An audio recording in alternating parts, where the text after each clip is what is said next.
Good evening, ladies and gentlemen. Welcome to another edition of TBR. I'm George Binns, and the topic this evening is equity in the Beverly School System.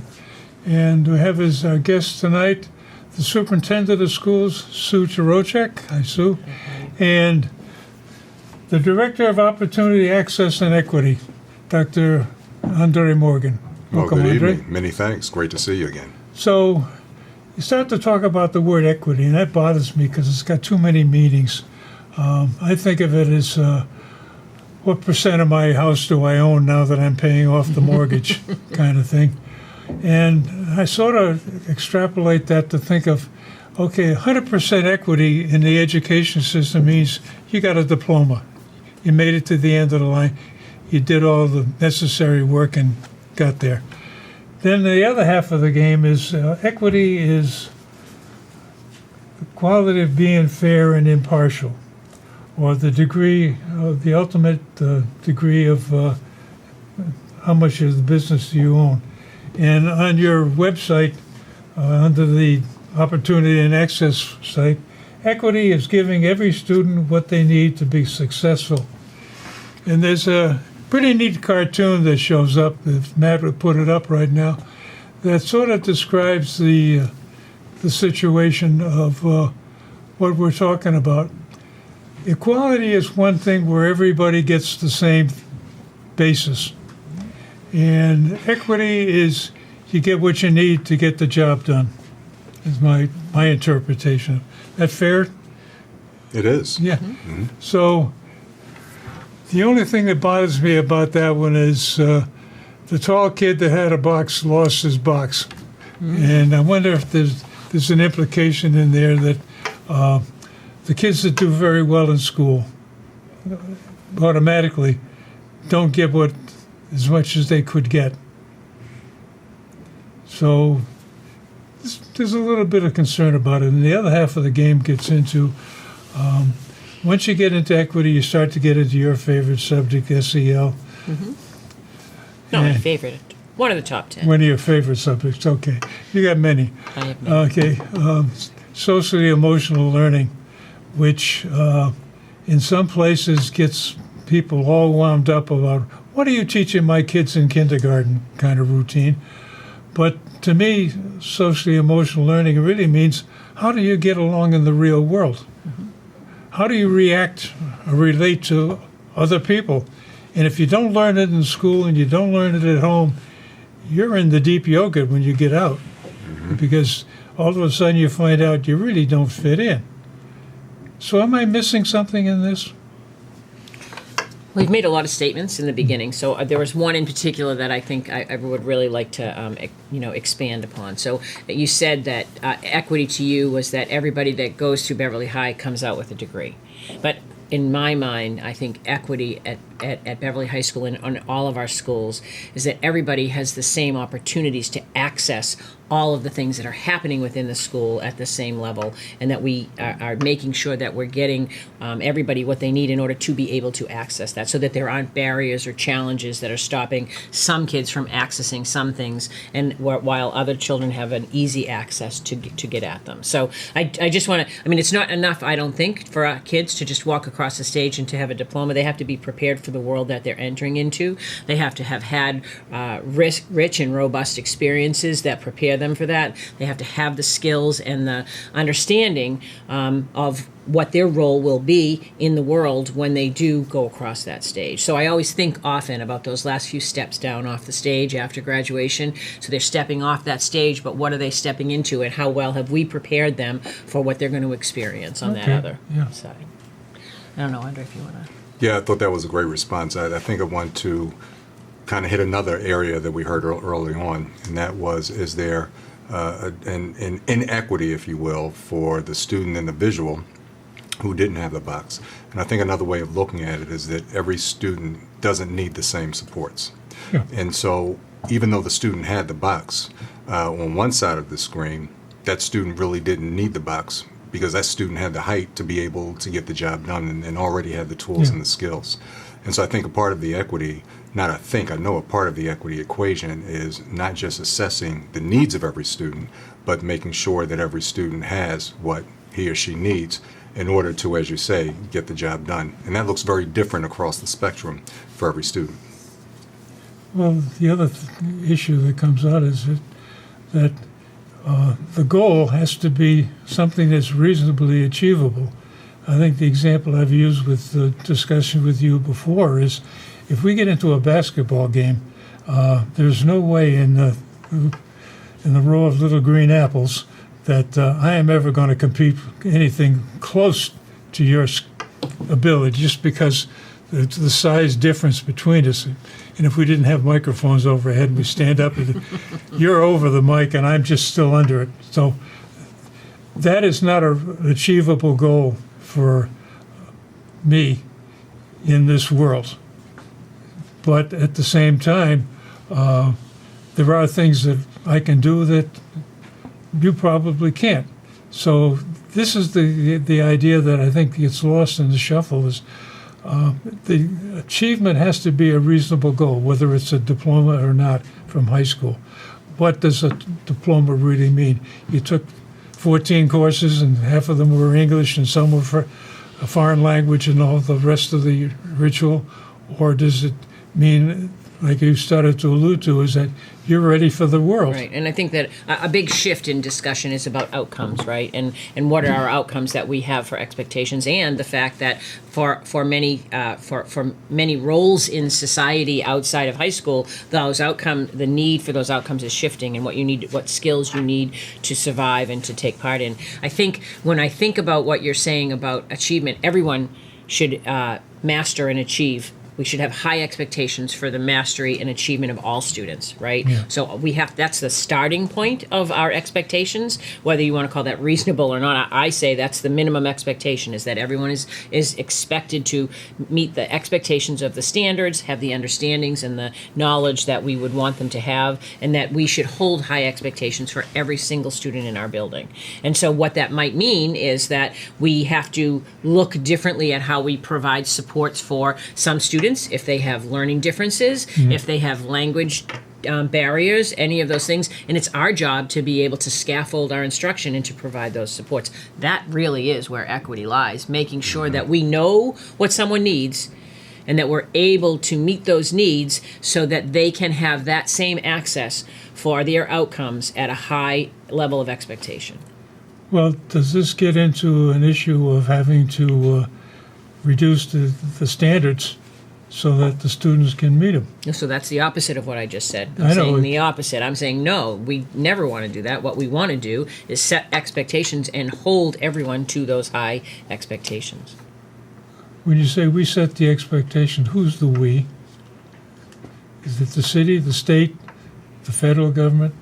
So I'm not quite sure. Who is So there are. Who's setting the standards? Well, so there is a Massachusetts curriculum framework that the Department of Ed and the Board of Ed have all put together that set the expectations for what students should know and be able to do. That's how we take a standard, and in education, we don't just say what the language of the standard. We then break that down in our own district with our own teachers to unpack that standard to say this is what students should know and should be able to do. For instance. At the conclusion. I'll take a fourth grade reading standard. It might say write a written response to text. So we have to decide what should they be able to know and do. So our job is to say this standard says students should be able to read a passage and identify 3 pieces of evidence and write a coherent paragraph that cites evidence from the text. That's a standard.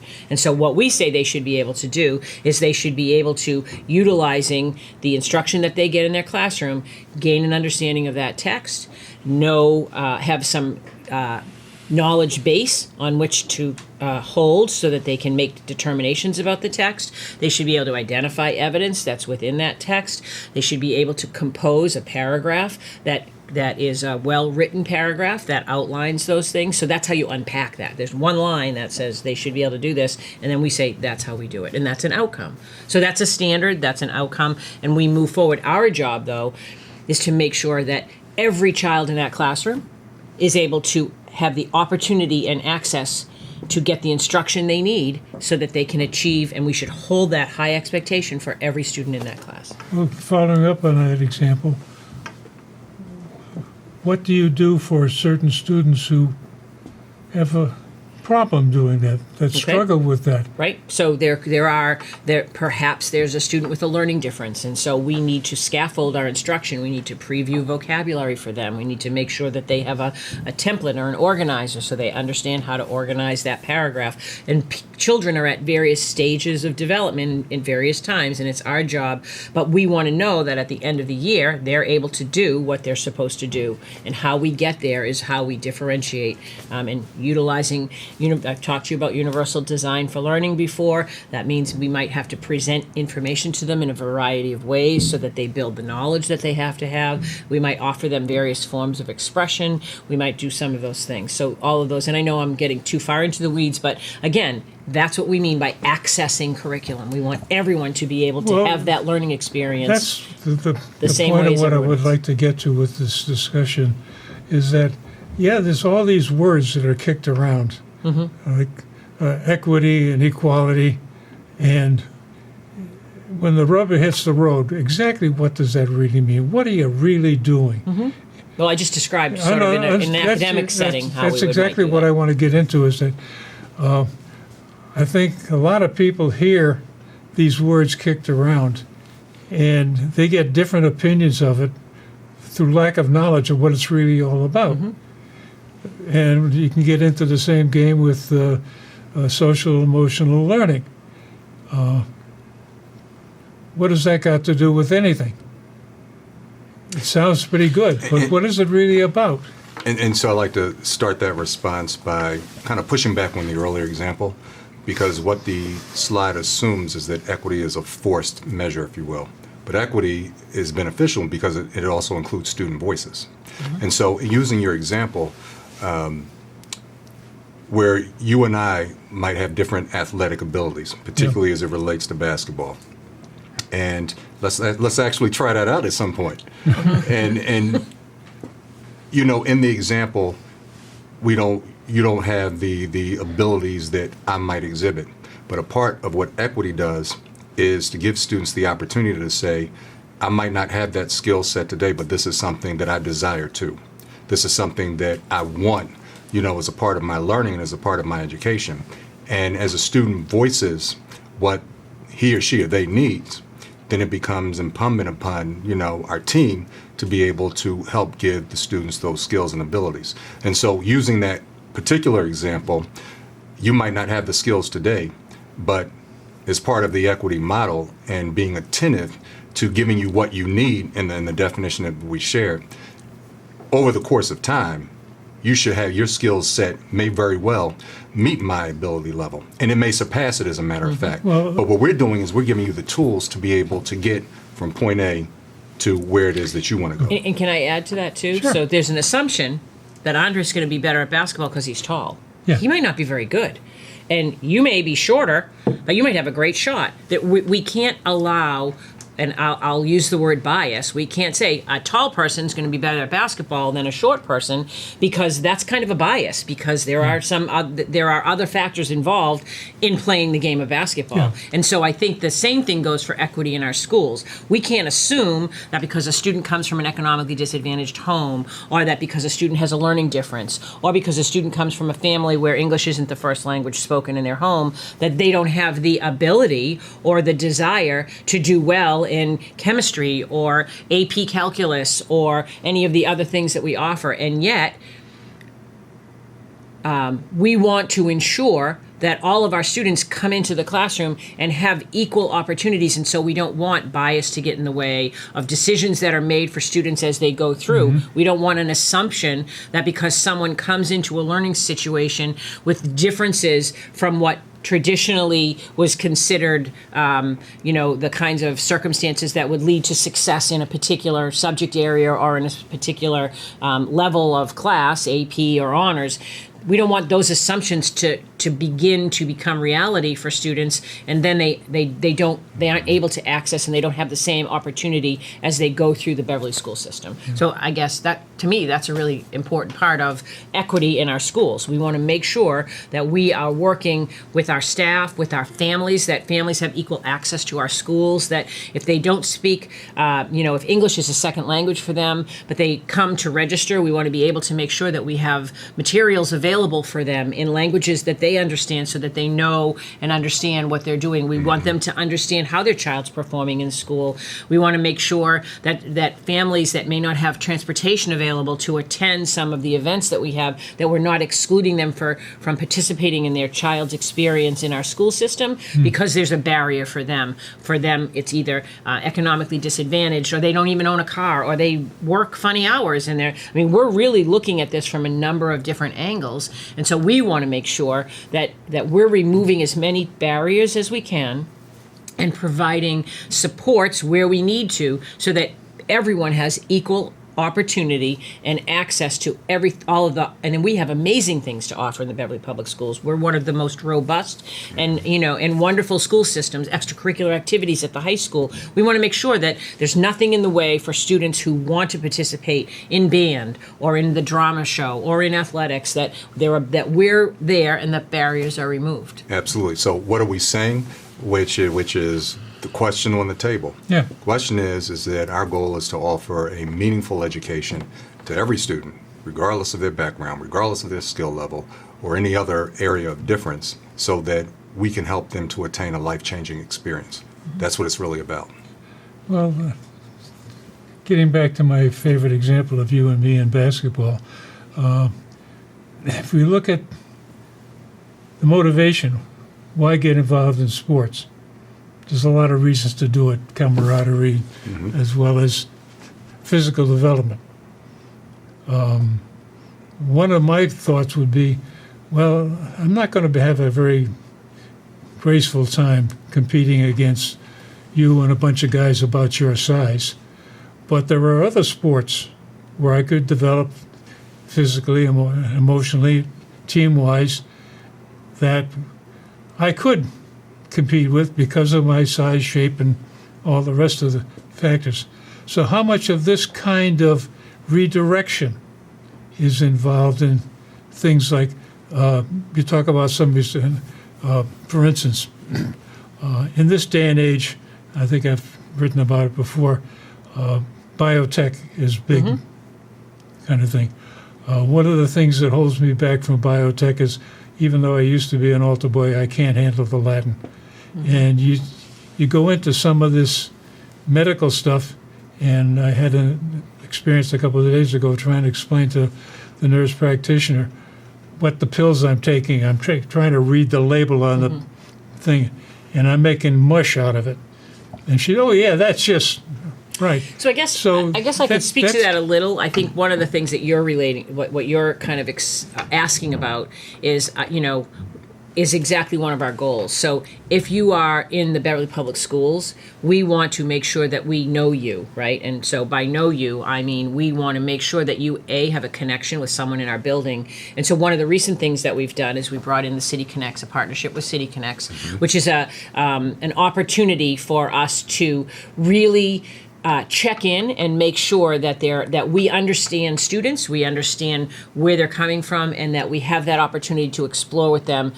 So we want to have Beverly Public Schools approach each and every student with an asset-based approach. In other words, we want to find out where are your strengths and how can we help you build on your strengths. So your strengths might be in a different area than Andre's strengths are in. So we want to make sure that we're doing that work. That really relies upon our teachers having relationships with students.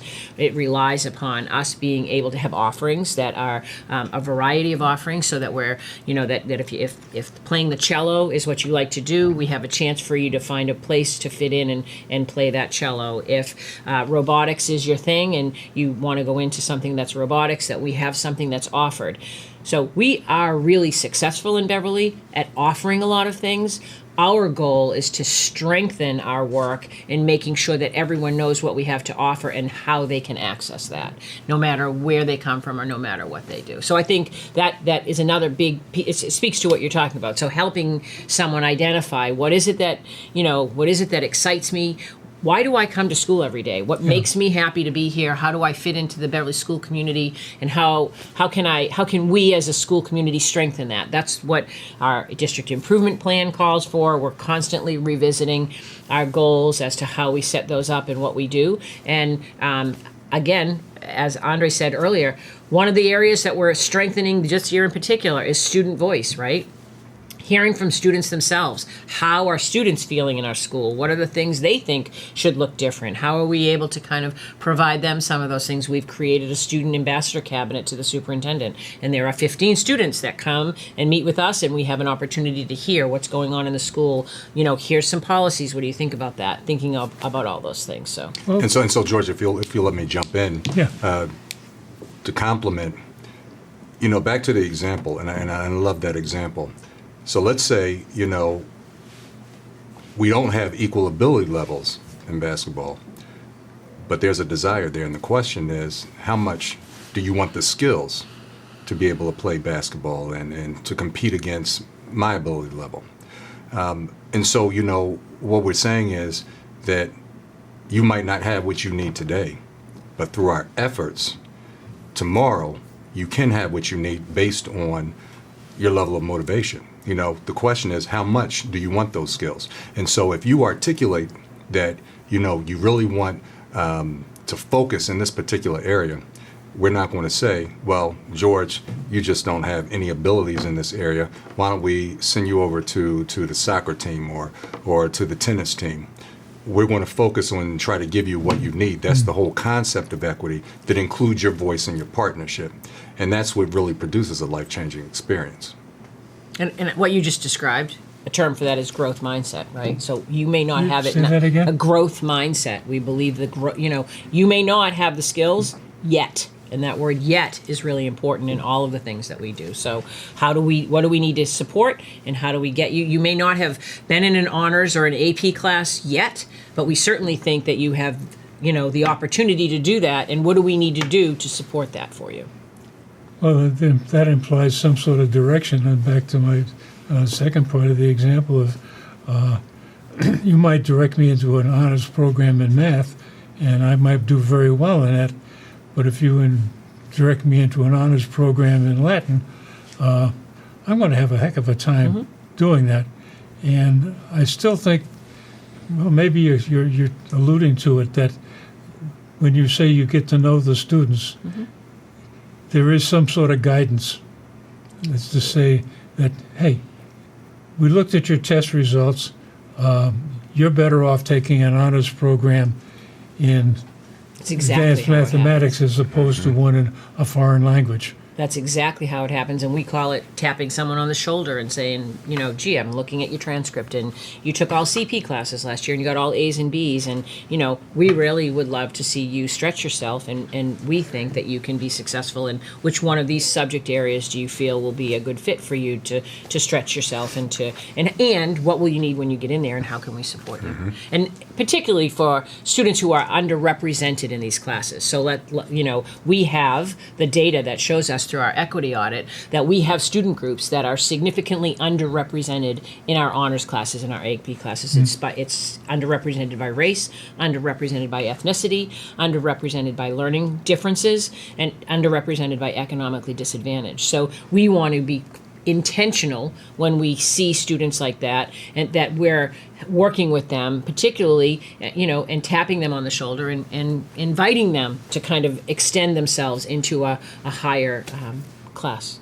Well, if we go back to the cartoon we showed early on, you're really saying that really short kid is the one you're looking for, and trying to find out what kind of boxes do you have to build up underneath him to get him into the same ball game with the rest of the students, with or the what your idea standards are. that they're not there yet, but they will be, and they may not need those boxes later, right? That's the idea. Yeah. We want, that's what opportunity and access means, right? That we want to give them the opportunity to try it out and make sure that it's working, and then they'll build that confidence level. And at some point in time, those boxes are not going to be necessary, Yeah. right? That is Okay, that's the other part that doesn't show up in the cartoon, that sooner or later they get on the other side of the fence and they're in the game. And that's, there are a lot of variations of that cartoon, and oh lots yeah, of, I know, lots that, of ways it's just of the thinking first about one that. I found handy. I could spend all week looking for variations on that one. Yeah. But you can get into a lot of deep analysis on that cartoon. It just gets beyond me. But basically, I guess we're getting down to the point of saying that you're taking the kid from where he is to where you think he can be or she can be. And that's really what equity is about. Where we think all kids can be, not. So that's the difference. We're not saying, okay, you're here, we're going to move you here. We're saying we think that all kids have the right, the opportunity, the access to succeed at a high level of performance. And so our goal is to make sure that students see themselves as someone who has the ability to exceed at a high level of expectation, and because I think that is, you keep mentioning it, it's really about your desire, right? We want to meet you and give you whatever we feel like you need to So get what you you're trying to desire. reinforce a thought that, hey, I can be good at something. We certainly hope that everybody knows that they are, and that when I use that word asset-based instruction, Yeah. that's exactly what that means. So- What you have assets, and let's build upon your strengths, and let's get you. You may not be where you want to be now, but we will get you there. You're not there yet. Yeah. And so part of what we also, what we do, everyone has a strength, every student. And it may not be visible right away, but our goal with our entire team and our structure is to help bring that strength out, such that when the student leaves Beverly Public Schools and they go to the next chapter of their lives, they go with some solidified strengths and some opportunities to be able to do some great things, whatever field and areas they decide to go into. Well, that's the thing that, get back to guidance again, is that how do you point out to a kid that they have certain talents that would be better focused in a certain area than very general? So I think that one of the things, that's a great question, because I think other people probably wonder about that. We made significant changes, I think, in the last 2 years to our course selection process. So we hired Julie Ferrara. She's our Director of Career and College Readiness. She's out exploring lots of outcomes and avenues and pathways for our students to make sure that we are offering all of the opportunities that we can. But she also worked within the guidance department to restructure the entire course selection process. And we listened to students about what worked and what didn't, and we made it so that there are longer explanations, and we teachers charged them with, make sure you're looking and talking with students and encouraging them to stretch themselves in areas where they have real strengths. So you're really forcing the teachers to know their students, to do their job. That's We the- hope that's an important part of all that we do. So Yeah. teachers really do need to know their students. And with that thought, ladies and gentlemen, believe it or not, we've had a half hour of fun. And we thank you very much for watching. And again, at the end of the credits, you'll find my email. If you've got an opinion you'd like to express, we can make room for you at the table here to have your thoughts heard, and either pro, con, or totally different. And thank you for watching, and thank you very much for Thank joining you. me this evening. Thank you. Thank you.